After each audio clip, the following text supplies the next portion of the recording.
crying about a TV show. But here we are. We're gonna win in this! Hi, my name is Giggles, and I am so thankful for Noelle Stevenson. Thank you so much. I'm gonna start crying. Oh wow. Okay. Well, no, look, I'm starting to water in the eyes. Okay. Maybe. Okay. Wow. Why am I thankful to Noelle Stevenson? Well, as many of you may have read by the title or have recently heard that Shera just had its last season 5, and it was phenomenal. So yeah, my name is Giggles and I love Shera. I love Shera.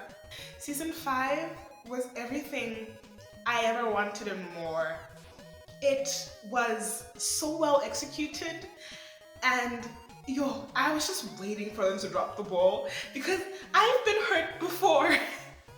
Let's start with like the more, smaller news, the smaller things. Like for instance, I really enjoyed Spinnerella and Natasha being more active this season. That was nice to see. It was nice to see like the initial first canon queer couple, doing their thing. Yeah, Spinnerella was a great villain when she was mind controlled. That was pretty cool.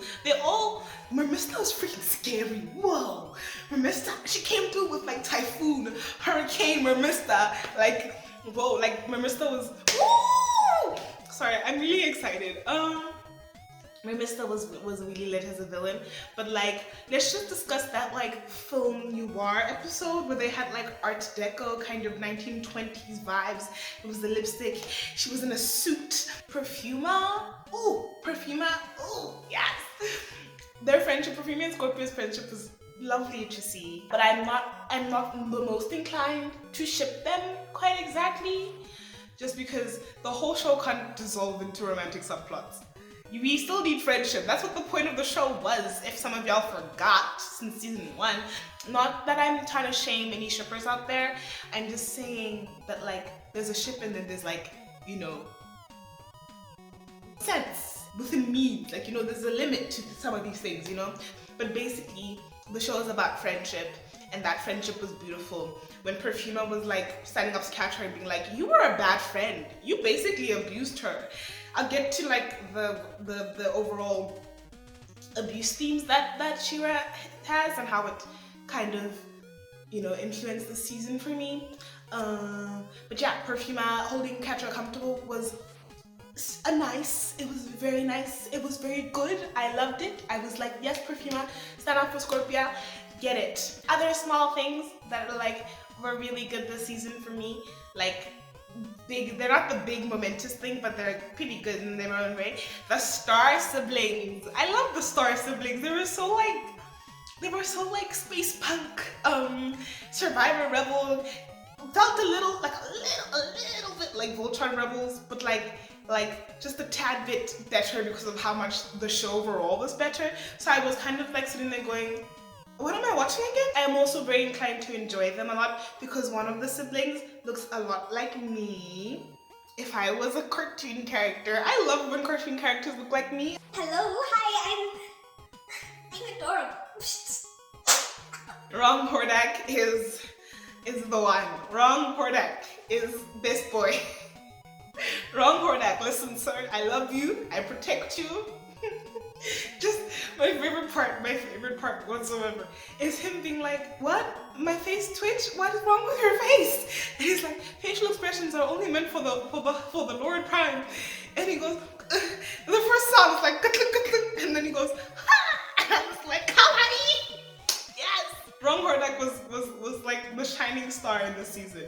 The season was just quite solid. It was the best paced season, the most like plot and filler, like had a good balance of both. Like it was I loved it. Like overall, it was so like well done, like solid, stuff. Oh, it was so good. Some things I didn't like overall, I didn't enjoy some of the emotional beats earlier on in the season. They just kind of were the composition was a little flat in some of those scenes. Like for instance, when Glimmer sees her father for the first time in like on the screen and she like looks at him, it just felt I was emotionally like listening, but like looking at it, I was like, this isn't quite getting across. Like, I know there was something a bit janky about the way they, you know, delivered those emotional beats. It was just a little flat for me. But an upside of that is that they really, this season, they nailed the humor. They got it on the head like that. It was so good.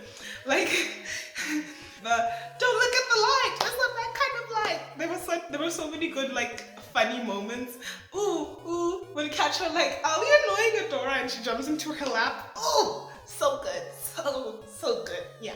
Okay, let's ease into the big boy, Katja. Ooh, I mean, she's a fictional character, but I'm so proud of her. She got redeemed, right? She was redeemed, and it was everything I would ever have hoped for because she redeemed herself. It wasn't like the show's telling you that they like her now. It was more like I'm choosing, Katja, I am choosing to be a better person. She saved herself in the end. You know, she chose to be a better person. So it was a self-redemption arc rather than just a regular redemption arc. And because of that, the moment they gave her the haircut, the really lesbian haircut, that's when I was like, oh, wow. The Zuko, like, I'm done with my past life hair. That's me cutting off my ponytail. I was like, you are so hot, Katja. But so, like, overall, Katja's always been hot, but people don't stay hot when they're assholes. But the moment she decided to change her story, change her mindset, she just leveled up. And I was just looking at her like, she has joined the ranks of the Zukos. You know those people who, like, took your heart and did this, you know, and just made you feel, you know, like, not to romanticize trauma or anything, but it isn't the fact that she has a traumatic or like a difficult history or mental health, whatever. That isn't what I'm saying. What I'm saying is the moment she chose to be a better person, the moment she chose to work through her trauma, the moment she chose her friendships and her relationships and her well-being over her own ego, that, honey, is when the attractiveness just skyrocketed. My favorite moment was, it was so cute. She gets mad, right? Because Nilog is like not a known entity yet. There are so many parallels between this like season and Voltron. Like, it basically became lesbian Voltron in space, but better. Like, clans could never. The wolf and the cat, you know. So Cat's just like dealing with the thing, and then she gets mad, right? And then she goes, okay, Adora, I'm sorry. I know I'm angry. I'm trying to work on it. And Adora goes, you are? And in that moment, I was like, yes, healthy mechanisms working through our issues. Yes. So now, Katradora. I didn't watch the season the moment it came out, but I'm someone who doesn't, if I want to, I don't spend that much time on social media, so I wasn't in any fear of getting spoiled or anything. But the one thing that did kind of pop up in my Google like news titles was like, Shera season 5 and that kiss. So before I watched the season, I heard that there was a kiss. So the whole season, the whole time I was watching it, I spent like a day or two, and the whole time, the moment anybody, literally anybody would get close to each other, like be in the same proximity and share like close physical contact, eye contact, I'd be like, is this it? Is this it? But then it wasn't, because Shera kind of has that thing where like, because gender and like sexuality isn't like, basically it's not like cis heteronormative, right? You could literally like make anybody in that show romantically linked, anybody, and platonically linked. The line between the two is so like gray, and it works for the show, but like they could really have taken anybody at that point, and I really wouldn't have been that mad. Not anybody, but like, you get what I mean. For a second I saw Glimmer and Katja were gonna get together, and I was like, So I spent the season waiting for some kiss, And then as the episodes went along and the kiss wasn't coming, I was like, okay, so it's obviously going to be in the finale. But then Katra gets onto the best friend squad, the side, and then they start sprinkling Katra and Adora moments. And I kid you not, I was just waiting for them to pull the rug out from under me. Whoa! I was waiting for it. And then, wow, why am I crying? So anyway, it happens, the season's going along, and catch a moment, and I keep picking it, and literally I keep having to stop and go, no, because I just have such trust issues. I've been hurt so much before. So I keep going, no. And then finally we get to the end when Katra says, I love you, Adora, and at that point I'm losing my shit. I am like, my brain is like just firing warning signs going, oh my god, they weren't lying. They're not gonna hurt you this time. Wow. And then, I love you, so please for once just stay. The whole time I'm screaming. I'm a siren. Ah! No! My neighbors probably hated me. It was probably like 2 o'clock in the morning. And then it happens. I didn't even see the full thing the first time I saw it, like officially, because I shut my eyes closed and I doubled off of my chair and I literally like crumpled up into a ball, and I looked up and they're still doing it, and I went back into my ball and I was like, I can't handle this. And then I just had to sit there and like cry a little bit, and then I went back and I rewinded, and then I watched it properly, and then I cried some more, and basically I just spent the whole time just crying. Wow.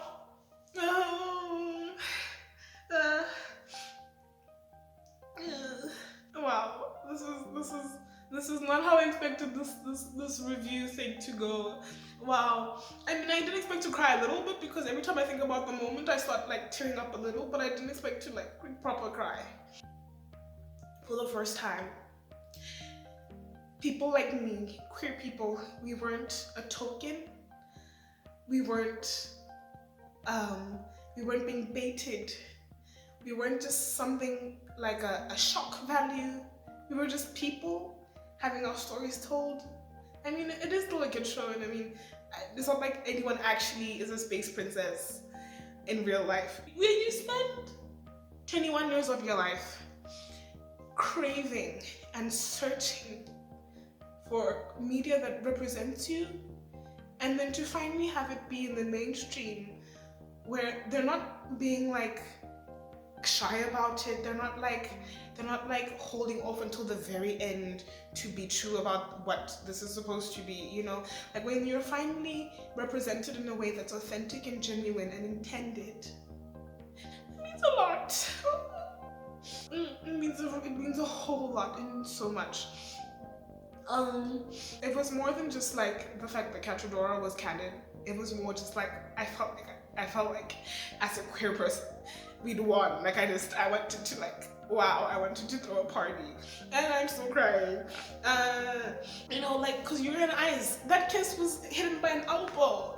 Like I was so tired of like, I didn't realize it until I watched that scene. That like all this time I've been so tired of having to like prove to myself and to other people that like queer media is queer, you know, and like having, you know, creators like cut corners and like do the absolute bare minimum for queer people in terms of media. And for the first time, mainstream Netflix, DreamWorks television was telling me that I was normal, that I wasn't some sort of freak that they could like, you know, dangle and then be like, oh, never mind, we didn't mean it that way, or like, oh, here, have this chunk of like leftovers, you know, like I felt.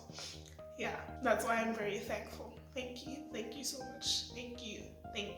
Creators of Shera, every single person on that creative team, on that team, thank you so much. You have no idea.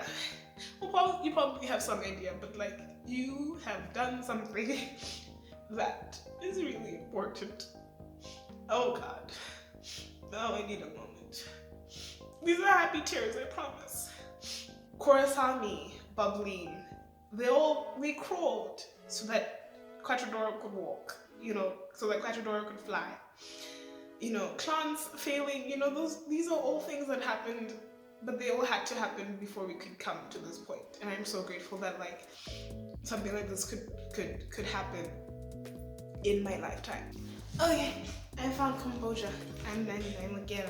I unraveled a bit there. Anyway, mainstream media has hurt me a lot. Queerbaiting is painful, and it's nice for once to get some relief, And this is going to be a moment in LGBT television history, because now companies will see that it is profitable and not taboo to have gays be out and about proudly and freely, so like queer creatives will have an easier time, and I'm grateful for that. I've been seeing a lot of people call Shera an LGBT show. I don't want to do that, because a big thing that I think the show's done overall is kind of just normalize LGBTQ people. And so to call it an LGBTQ show kind of gatekeeps it a little bit, where like the straights are gonna be like, oh, it's a gay show, I'm gonna avoid watching that, my kids shouldn't watch that, it's gay. Or they'll be less inclined, even if they aren't necessarily homophobic or transphobic or whatever, they'll be more inclined to just avoid it if we go around branding it like that. So I would just like to just call it, it's a kids show.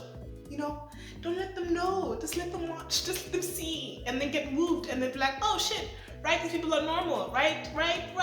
So yeah, I'm all for normalization, but just not the claiming. I mean, it isn't straight either, but it's just people. That's the whole point of normalization, is to remind the general public that queer people are normal people. We're just average Joes half the time. I mean, we're very opinionated as a group, but that's what happens with activism in general. But on the daily, we're just normal people. We love each other. We want to be loved. We bleed. Just regular stuff, just human things. And now that I've composed myself, I can now happily say that I thoroughly enjoyed season 5. There are components in regards to the way some characters were tied up in terms of like their overall character arcs. Like for instance, Shadowweaver, the abusive parent figure in the show.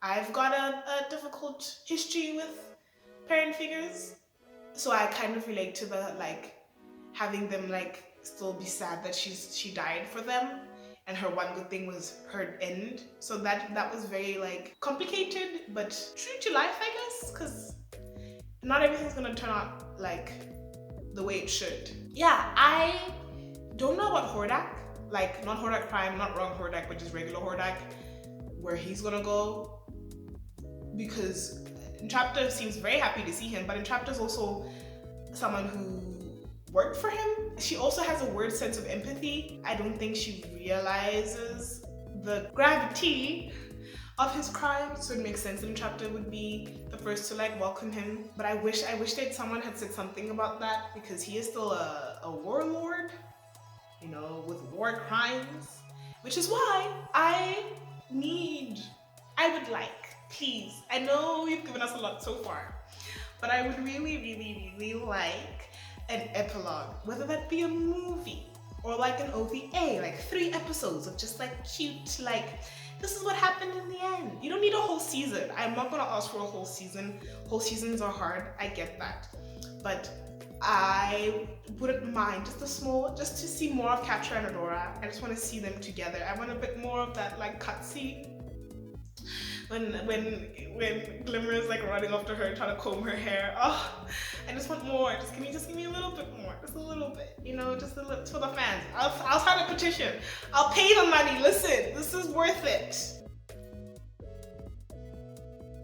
And also then you can get a bit more clarity on like the couples. If you have not seen it, I did a review of season 3 where I kind of talked about how I wasn't 100% sure. Like I mentioned the whole thing about how Shera has like really like ambiguous lines between their platonic and romantic relationships and plots, where like people could ship Catra and Scorpia, and I could see it kind of happening, but then being like, actually, no, but I want them to be friends because power of friendship, and like female, centered friendships are beautiful, and I need that. So I just want to see what they do with like the romantic pairings that they decided on beyond the finale. Bow and Glimmer, very happy with that conclusion. They're cute. again, loved how they dealt with Glimmer's mistakes and Bo hesitating to forgive her and Glimmer being like, hey, listen, take your time, I'll be here, lovely, gorge. I still think it would be best to keep Entrapta and Hordak friends, just because Entrapta, the small baby bean, she is just like becoming, and just like in this last season has truly shown that she's capable of caring about other people and like being willing to like work on her connection to other human beings.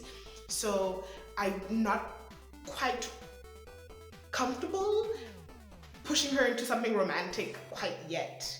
Like her friendship with Hordak is something special, but not romantic special. I'm not 100% sure I'd like to see that. So if they ever do an epilogue, that'd be something I'd be scared to see unfolding. Yeah, that's it. Shera was good. Nope, Shera was not good. Shera was phenomenal. Like I said in the beginning, the weird stuff, the like points that were missed opportunities and that weren't necessarily the most nuanced, its shortcomings, all of those things are minuscule in comparison to the overall impact that the show has basically, you know, managed to make. Because if this was any other show, if this was Voltron, all those small things, those shortcomings, those things that are like slightly problematic or whatever, would be so much more harmful and perpetuate so much more damage, right? But because Shera, we know what they're trying to do, and they did so much for so many people, and they did so much so well, I can forgive them for the little things. And to me, they seem even smaller because everything else is so great. Steven Universe has been disappointing me. I was mad at Steven Universe because like it turned out fine. You know, I'd been happy in earlier seasons when they'd done better things. They've lost their like gut punch in terms of like real impact, and Shera really did that for me, so I'm grateful. So yeah, that's it from me. If you like watching me cry and ramble off about you know, how passionate I am about the queer community and representation, don't subscribe because I don't do this kind of thing often. But maybe I might anyway, but that's not the point. If you like this video and would like to see more content from me, please subscribe. If you have any comments, please share them down below. And if you like the video, like the video. And don't forget to hit the bell notification to get notified whenever I upload something new. Yeah. Bye.